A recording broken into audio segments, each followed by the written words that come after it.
I stared at the divorce papers scattered across the mahogany table, my signature still wet on documents that officially ended 12 years of marriage. The lawyer's office reeked of leather and broken promises, and Patrick sat across from me adjusting his tie like this was just another business meeting. The house transfer will be finalized next week, my attorney droned on, but I wasn't listening anymore. I was thinking about how I'd discovered Patrick's affair 3 months ago, finding texts from his secretary about weekend getaways I'd never taken.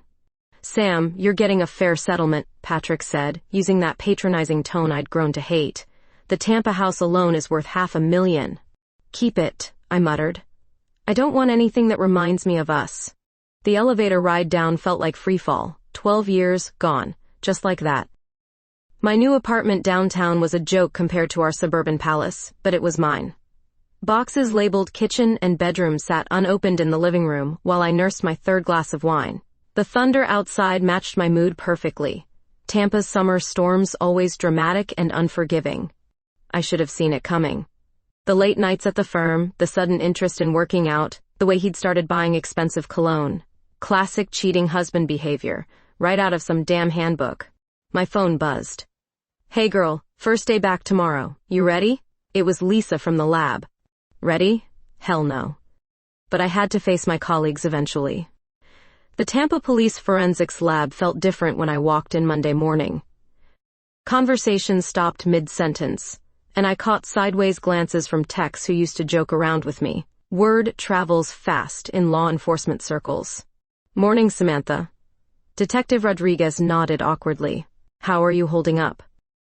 "Fine," I lied, settling at my workstation. The ballistics comparison microscope felt familiar under my hands. At least some things hadn't changed. "Samantha Collins, right?"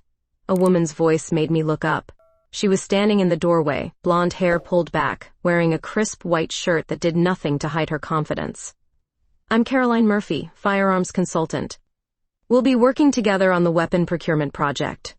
I'd heard about her, Tampa's go-to expert on weapon design and modification. What I hadn't heard was how her blue eyes seemed to see right through you.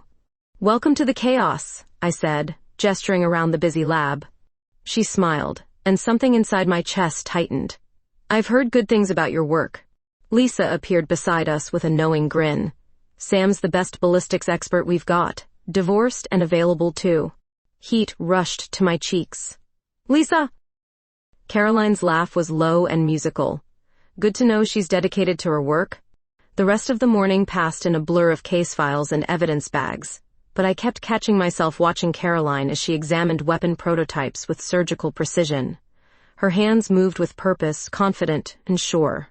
Maybe starting over wasn't going to be as hard as I thought. 2 weeks into my new life, the empty apartment walls were closing in. I'd eaten takeout for 14 straight nights, and my cooking skills hadn't improved since college. When I saw the flyer for culinary basics for beginners at the community center, I figured why not? At least I'd be around people instead of drowning in self-pity. The kitchen classroom smelled like herbs and possibility. 12 students stood around stainless steel stations, most of them looking as lost as I felt. The instructor, a cheerful woman named Marie, clapped her hands for attention. "Tonight, we're making coq au vin," she announced. "Partner up with someone at your station. You'll be working together for the next 2 hours. I looked around nervously, then felt someone step up beside me. The familiar scent of expensive perfume made me turn. "Fancy meeting you here," Caroline Murphy said, tying an apron around her waist. She traded her professional attire for jeans and a fitted t-shirt that showed off her lean frame. "You cook?" I asked, trying to ignore how the casual clothes made her seem more approachable, more real. "Badly," she admitted with a grin. "But I'm excellent at following directions." Marie distributed recipe cards and ingredient lists. "Remember, the key to good coq au vin is patience. Let the wine reduce properly, don't rush the process." I grabbed the measuring cups while Caroline handled the chicken, her movements sure and practiced, despite her claims of incompetence. "So what's a firearms expert doing in cooking class?" "Same thing as a ballistics expert, I'd guess," she replied, seasoning the chicken. "Learning to feed myself like a grown-up." "Divorce will do that to you," I muttered, then immediately regretted the overshare. Caroline paused in her work. "Fresh start, huh?" "Something like that." We worked in comfortable silence for a while, our hands occasionally brushing as we reached for ingredients. Each accidental touch sent a little jolt through me that I tried to ignore. "The wine needs to reduce more," Caroline said, leaning over my shoulder to check the pan. Her breath tickled my ear. "Temperature's too high." I adjusted the heat, hyper-aware of how close she was standing. "Better?" "Perfect." But I wasn't watching the pan anymore.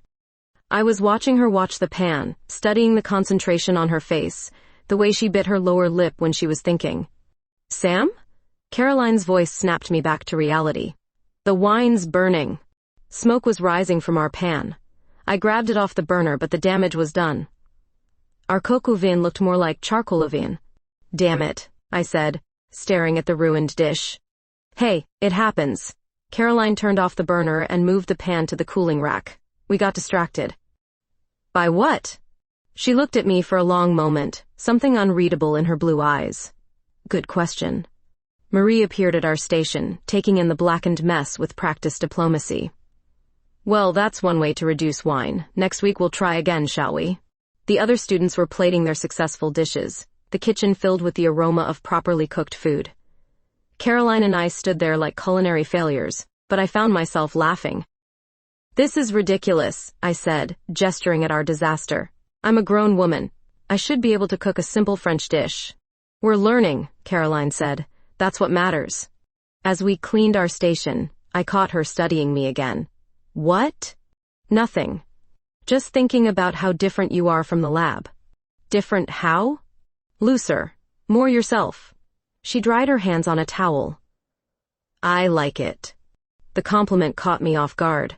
When was the last time someone had said they liked something about me? Patrick had spent our final years together pointing out my flaws, criticizing everything from my hair to my career choices. "Same time next week?" Caroline asked as we gathered our things.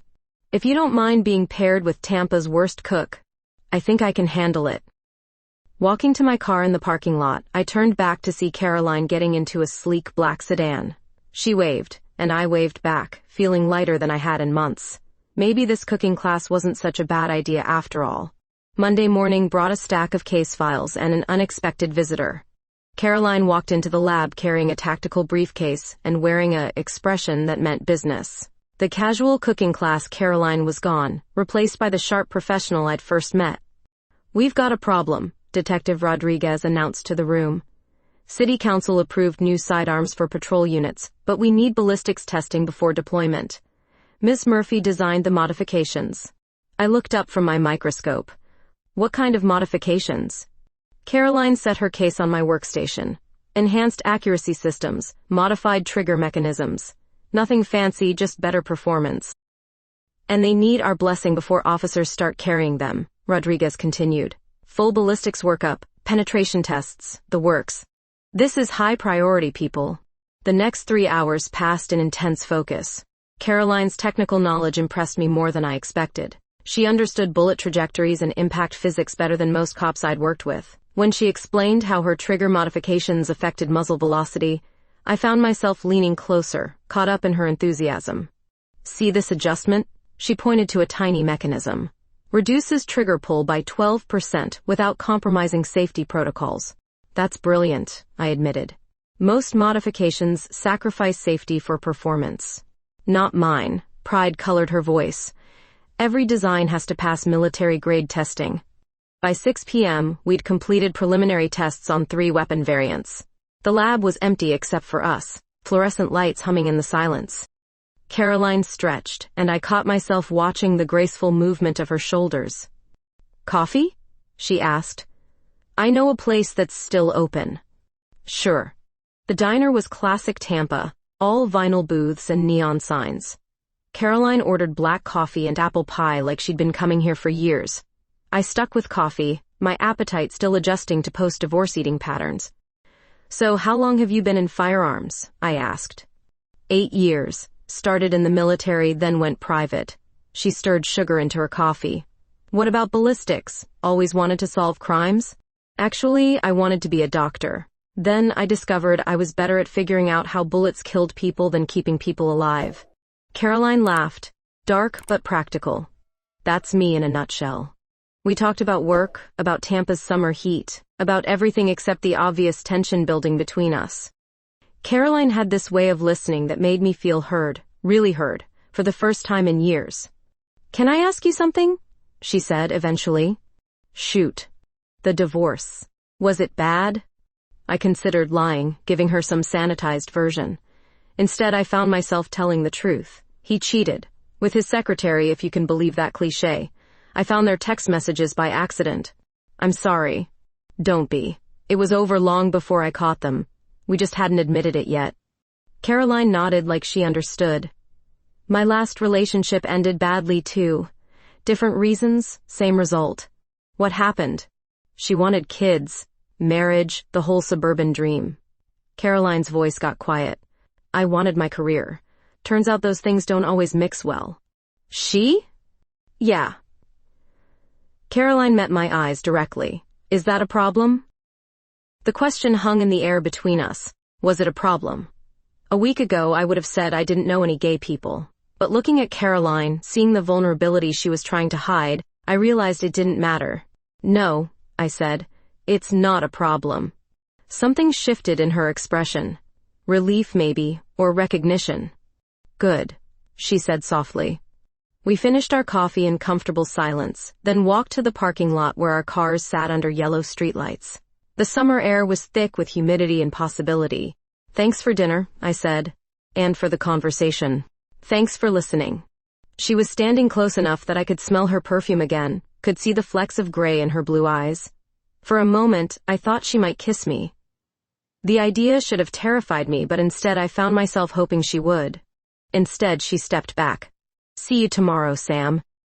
Tomorrow. I watched her drive away, my heart beating faster than it should. What the hell was happening to me?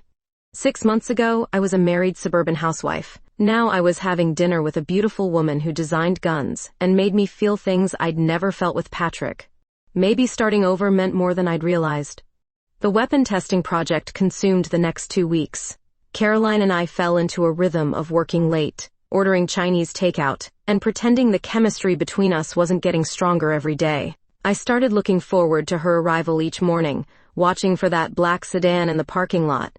"Your technique is getting smoother," Caroline observed as I loaded another test round. She was standing behind me, close enough that I could feel her breath on my neck. "Good teacher," I managed, my voice steadier than my hands. "Focus on the target, not the teacher." But I was starting to realize Caroline was becoming my target, in ways that scared and excited me. When she demonstrated proper grip techniques, her fingers covering mine on the weapon, I found myself memorizing the texture of her skin. When she leaned over my shoulder to read ballistics reports, I breathed in her perfume like it was oxygen. "Sam?" Her voice broke through my distraction. "The penetration test results?" "Right, sorry." I shuffled through papers, trying to look professional while my pulse raced. Thursday brought news that changed everything. A high-profile murder had the entire department scrambling, and Rodriguez assigned us as the ballistics team. The victim was a city councilman, shot 3 times with a modified weapon that didn't match anything in our database. "This is going to be all hands on deck," Rodriguez warned. "Media's already sniffing around, mayors breathing down everyone's neck. I need your best work." Caroline and I spent the weekend at the lab, analyzing bullet fragments and trajectory patterns. The killer had used a custom weapon, something modified beyond standard specifications. It was exactly the kind of case that required both our expertise. "Look at this firing pin impression," I said, adjusting the comparison microscope. "It's been altered." Caroline peered through the eyepiece. "That's not standard modification. Someone knew exactly what they were doing." "Can you trace the work?" "Maybe. Give me time." By Sunday night, we'd made significant progress. The weapon was definitely custom work, probably done by someone with serious firearms knowledge. Caroline had contacts in the underground modification scene, who might help identify the specific techniques used. "We make a good team," she said as we packed up our materials.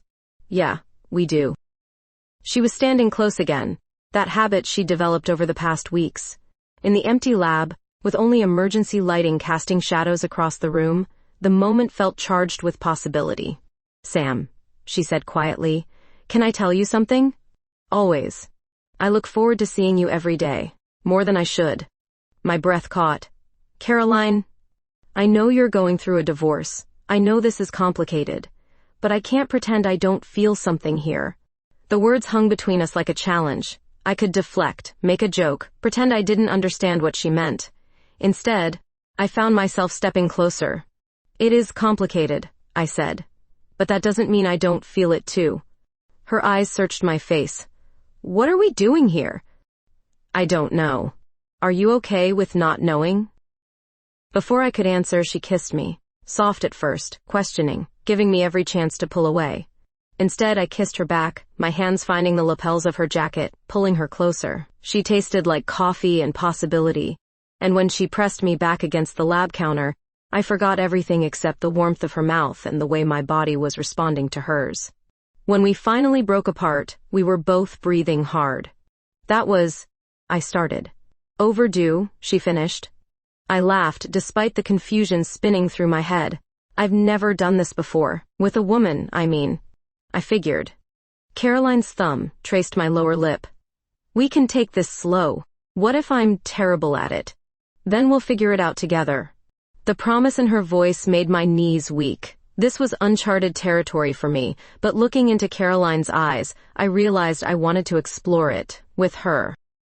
My place or yours? She asked. Mine's closer. We drove separately, me following her taillights through Tampa's late-night streets. My hands shook on the steering wheel. What was I doing? 6 months ago, I was married. 3 weeks ago, I didn't even know women could make me feel this way. But when Caroline took my hand at my apartment door, when she kissed me again in my hallway, all my doubts evaporated. This felt right in ways my marriage never had. Natural, inevitable. Everything I'd thought I knew about myself was changing, and for the first time in months, that didn't terrify me. It felt like freedom. The dreams started 3 days after our first kiss. I'd wake up gasping, sheets tangled around my legs, Caroline's phantom touch still burning on my skin. They felt more real than reality, more vivid than any dream I'd ever had. In the dreams, we were in her workshop, surrounded by the gleaming metal of her custom weapons. She'd touch my face, whisper things that made my heart race, and when I'd wake up, I could still smell her perfume on my pillow. You look tired, Lisa noted Wednesday morning, catching me yawning over a ballistics report. Haven't been sleeping well, I admitted. New apartment blues? If only it were that simple. The dreams were becoming more frequent, more intense. Last night, I dreamed Caroline and I were working late in the lab, but instead of analyzing evidence, we were analyzing each other. I woke up aching in ways I'd never experienced. Caroline arrived that afternoon with coffee and a troubled expression. The murder weapon analysis is hitting dead ends. My contacts can't identify the modification techniques. Maybe we're overthinking it, I suggested, trying not to notice how her white shirt hugged her curves. Maybe. She studied me carefully. You okay? You seem distracted. How could I tell her about the dreams, that I was seeing her every night in my sleep, that these visions felt more real than my waking hours, that I was starting to blur the lines between fantasy and memory? Just tired, I lied. We worked through the afternoon, but I kept catching myself staring at her hands, remembering how they'd felt in my dreams. When she leaned close to show me something on her laptop, I inhaled deeply, confirming that yes, her perfume was exactly what I'd smelled on my pillow this morning. That night's dream was the most vivid yet. We were in my apartment, but it looked different, more lived in. Caroline was making breakfast, humming something under her breath. When she turned to smile at me, I felt a rush of belonging so intense it took my breath away. Good morning, beautiful, Dream Caroline said, kissing me softly. I woke up crying. This was getting ridiculous. The dreams were affecting my work, my concentration, my ability to think about anything except Caroline Murphy. When I couldn't find my lab coat Thursday morning, I panicked until I remembered I'd never worn it home. But in my dresser, I found a shirt I didn't remember buying, one that smelled distinctly like Caroline's perfume. Sam, you're scaring me a little, Caroline said, when I cornered her during lunch break. What's going on? The dreams, I blurted out. I keep having these dreams about us, about you, and they feel so real I can't tell what's memory and what's not. Caroline's expression shifted from concern to something else. Recognition, maybe. What kind of dreams? We're together. in different places, doing different things, but always together. And when I wake up, I find evidence they actually happened. Your perfume on my clothes, things in my apartment I don't remember getting. She was quiet for a long moment. Sam, what if they're not just dreams? What do you mean? What if they're memories? Suppressed memories of things that actually happened? The possibility hit me like a physical blow. That's impossible. Is it? Think about it. The cooking class where we met, how natural it felt working together, the way you responded when I kissed you. Caroline's voice was gentle but insistent. What if part of you already knew me? I tried to remember the cooking class clearly, but the memory felt fuzzy around the edges. Had we really just been assigned as partners randomly? Or had there been recognition in Caroline's eyes when she saw me? I would remember, I insisted. Not necessarily. Trauma can cause memory suppression. Your divorce, the stress of rebuilding your life, it could have blocked out experiences your mind wasn't ready to process. That night, I didn't just dream about Caroline. I dreamed about us having this exact conversation, in this exact place. And in the dream, I believed her. In the dream, I remembered fragments of a relationship I'd somehow forgotten, moments of connection that explained the intensity of what I felt for her now. I woke up to find a photo on my nightstand that definitely hadn't been there before. It showed Caroline and me at what looked like a restaurant, her arm around my shoulders, both of us laughing. I was wearing the mysterious shirt from my dresser. My hands shook as I picked up the photo. Either I was losing my mind, or Caroline was right. Either these dreams were revealing suppressed memories, or something much stranger was happening to me. Either way, I needed answers. And Caroline was the only person who might have them. Caroline's workshop was nothing like I'd imagined. Located in an industrial district outside Tampa, the converted warehouse buzzed with precision machinery and gleaming metal. Custom firearms hung on walls like art pieces, each one a testament to her skill and vision. Welcome to my sanctuary, she said, leading me through rows of workbenches covered with blueprints and partially assembled weapons. The photo from my nightstand burned in my back pocket. I'd brought it as evidence, proof that something impossible was happening to me. But standing here, surrounded by Caroline's life's work, I felt the familiar déjà vu washing over me again. I've been here before, I said quietly. Have you? In my dreams. But it's exactly like this. Caroline stopped at her main workbench, where a partially completed pistol lay in scattered pieces. Sam, I need to tell you something. We didn't just meet at cooking class. My heart started pounding. What do you mean? We met 6 months ago, at a forensics conference in Miami. You were presenting research on bullet trajectory analysis, and I was demonstrating new weapon designs. She turned to face me fully. We spent 3 days together, talking, laughing, learning about each other. The memory hit me like a tidal wave. Conference halls, hotel bars, Caroline's laugh echoing in a restaurant overlooking Biscayne Bay. But I was married then. You were separated. Patrick had moved out 2 months earlier. More memories flooded back, telling Caroline about the divorce papers, crying in her hotel room, feeling understood for the first time in years. Why didn't I remember? Because when you got back to Tampa, Patrick came crawling back, promised to change, begged for another chance. Caroline's voice carried old pain. You chose to try again with your marriage. And I think part of you blocked out Miami because it was easier than dealing with what you'd felt there. I pulled out the photo with shaking hands. Then how do you explain this? Caroline smiled sadly. Miami. The last night of the conference. You insisted we take that picture. The restaurant. La Marea, overlooking the water. Caroline had worn that blue dress that made her eyes impossible to ignore. We'd talked until 3 a.m, and when she'd kissed me goodnight at the elevator, I'd known my marriage was truly over. I remember, I whispered. Do you remember what else happened that night? Heat flooded my cheeks as more memories surfaced. Her hotel room, soft touches and whispered confessions. The way she'd made me feel beautiful, desired, whole. We'd made love with urgency and tenderness, knowing it might be our only chance. I remember everything. Caroline stepped closer, her fingers trailing along my jawline. I've been waiting for you to remember. Hoping you'd choose differently this time. I already have. When she kissed me this time, it wasn't tentative or questioning. It was claiming, passionate, full of 6 months of suppressed longing. I kissed her back with equal intensity, my hands tangling in her hair, pulling her closer until there was no space between us. She lifted me onto the workbench, scattering blueprints and tools. Our clothes disappeared with desperate efficiency, hands reacquainting themselves with familiar territory. When she touched me, really touched me, I cried out her name like a prayer. We moved together with remembered rhythm, bodies that had learned each other once reclaiming that knowledge. She was gentle and demanding in equal measure, taking me apart with skilled fingers and rebuilding me with every kiss. The workshop faded away until there was only her, only us, only this moment I'd been dreaming about for months without knowing it was a memory. Afterward, we lay entwined on the narrow couch in her office area, my head on her shoulder, her fingers tracing lazy patterns on my bare arm. "I thought I'd lost you forever," she murmured into my hair. "You almost did. But you're here now. I'm here now."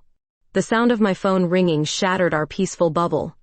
Patrick's name flashed on the screen and my blood turned cold. "Don't answer it," Caroline said. But the ringing stopped, then immediately started again. Then again. "He knows," I said, sitting up. "Somehow he knows about us." Caroline's expression hardened. "Let him know." "You don't understand. He threatened my job if I didn't stay away from other women. He's got connections in city government, friends who could make my life very difficult. Sam, you can't let him control you anymore." "It's not that simple." The phone rang again. This time, I answered. "Where are you?" Patrick's voice was tight with controlled anger. "That's none of your business anymore." "Actually, it is. I've been doing some checking on your new friend Caroline. Interesting professional history she's got. I wonder what your department would think about some of her past clients." My stomach dropped. "What are you talking about?" "Meet me tomorrow, noon, at our old place. Come alone or I start making some very interesting phone calls." The line went dead. Caroline was watching my face, reading the fear there. "What did he say?" "He wants to meet. Says he's found something about your past." Caroline's jaw tightened. "Let him try. I've got nothing to hide." But the cold certainty in Patrick's voice suggested otherwise. Whatever he'd found, it was big enough to make him confident he could destroy both our careers. And I was terrified he might be right. Patrick was waiting at Armani's cafe, our old Friday night spot, looking every inch the successful lawyer in his $1,000 suit. I slid into the booth across from him, my stomach churning with anxiety. "You look good," he said, stirring his espresso. "Different, more confident."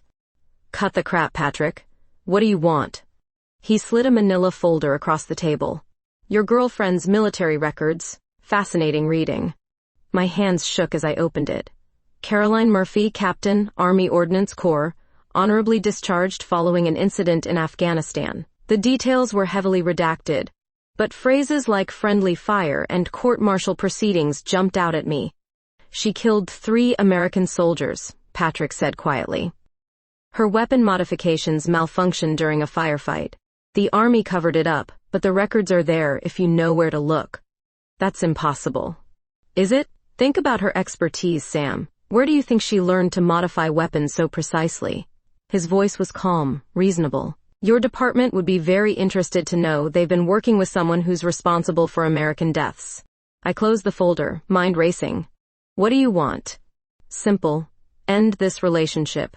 Transfer to another department. Give us a chance to rebuild what we had." "There's no us anymore, Patrick." "There could be." He reached across the table, but I pulled my hand away. "I made mistakes. We both did. But I love you, Sam. I want to try again." "And if I say no?"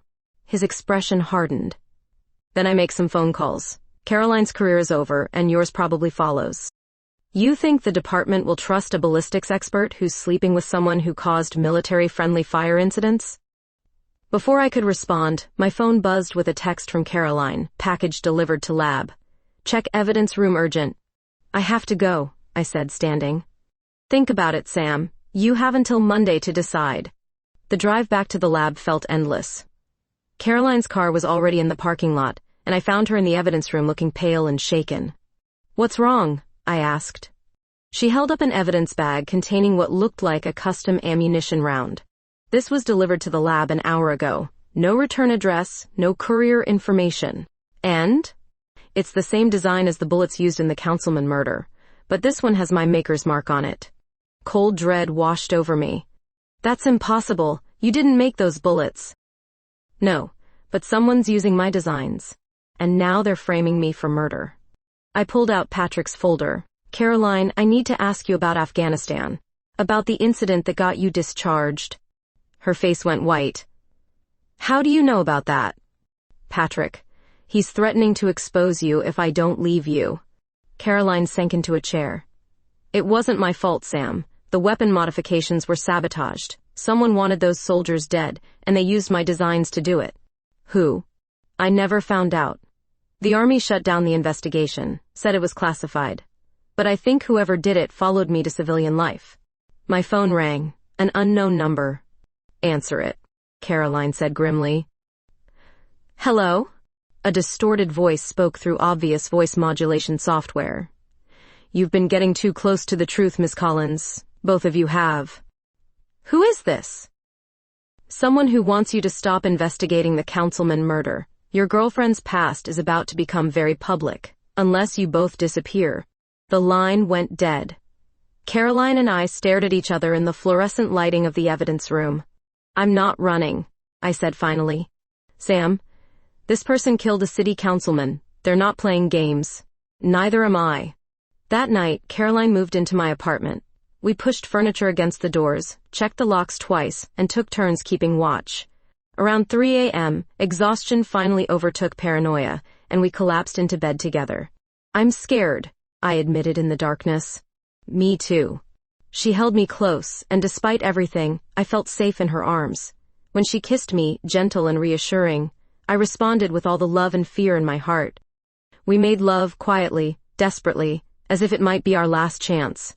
Afterward, as she slept beside me, I stared at the ceiling and made my decision. Patrick thought he could control me with threats and blackmail. The killer thought they could scare us into silence. They were both wrong. I'd found something worth fighting for, and I wasn't backing down. Monday morning, I was going to tell Patrick exactly what he could do with his ultimatum. Then Caroline and I were going to solve this murder case, clear her name, and build the life we should have had 6 months ago. But first, we had to survive the night. Saturday morning brought a breakthrough. Caroline discovered microscopic serial numbers on the planted evidence bullet that matched her workshop's inventory from 3 years ago. Someone had stolen her ammunition designs and used them to frame her for murder. These numbers, she said, pointing to markings invisible to the naked eye. Only 3 people had access to this batch of experimental rounds. Who? My former business partner, Jake Morrison, the army investigator who cleared me, Colonel Hayes, and my ex-girlfriend, Angela Torres.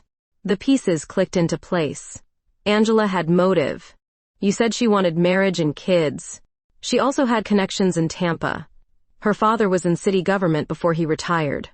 We spent the morning tracking down Angela's current employment. She worked for a private security firm that consulted with local police departments, the same firm that had recommended the weapon modifications we'd been testing. She's been planning this for years, I realized. Getting close to the department, positioning herself to frame you when the opportunity arose. But why kill the councilman? Maybe she didn't. Maybe she hired someone to do it, then used the murder to destroy your reputation and get you sent to prison. Caroline's phone rang. Angela's name flashed on the screen. Answer it, I said. Keep her talking while I trace the call. Hello, Angela. Caroline, darling. I heard you're having some legal troubles. Angela's voice was sweet poison. Such a shame about those ballistics matching your ammunition. You know I didn't kill anyone. Do I? You always were unpredictable. Remember Afghanistan? I activated the trace application while Caroline kept Angela engaged. You sabotaged those weapons in Afghanistan. You caused those soldiers' deaths. I saved you from a military career that would have destroyed us.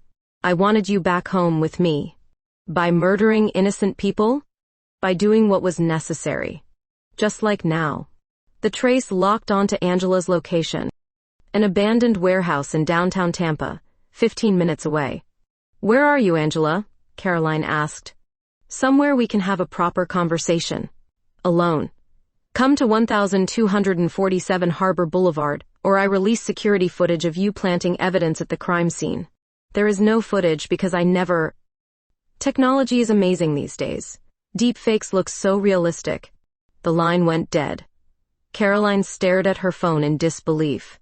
She's completely insane. Maybe. But she's also desperate. That makes her dangerous. We called Rodriguez and requested backup, but dispatch said all units were responding to a major accident on I-275. We were on our own. The warehouse district felt like a ghost town in the afternoon heat. Caroline led the way, her service weapon drawn, while I carried the backup pistol she'd insisted I take. Sam, if something happens, she started. Nothing's going to happen. If it does, I need you to know that Miami wasn't just a conference fling for me. I've been in love with you since that first night. I stopped walking and pulled her close, kissing her fiercely in the shadow of the warehouse. I love you too. That's why we're both walking out of here. Building 1247 was a maze of empty offices and storage rooms. We found Angela on the third floor, standing behind a desk covered with laptops and surveillance equipment. She looked exactly like Caroline had described her, petite and dark-haired, beautiful in a predatory way. Caroline? You came. Let's end this, Angela. You've gotten your revenge. Now let Sam walk away. Oh, but Sam's part of this now. She chose you over her husband, over her old life.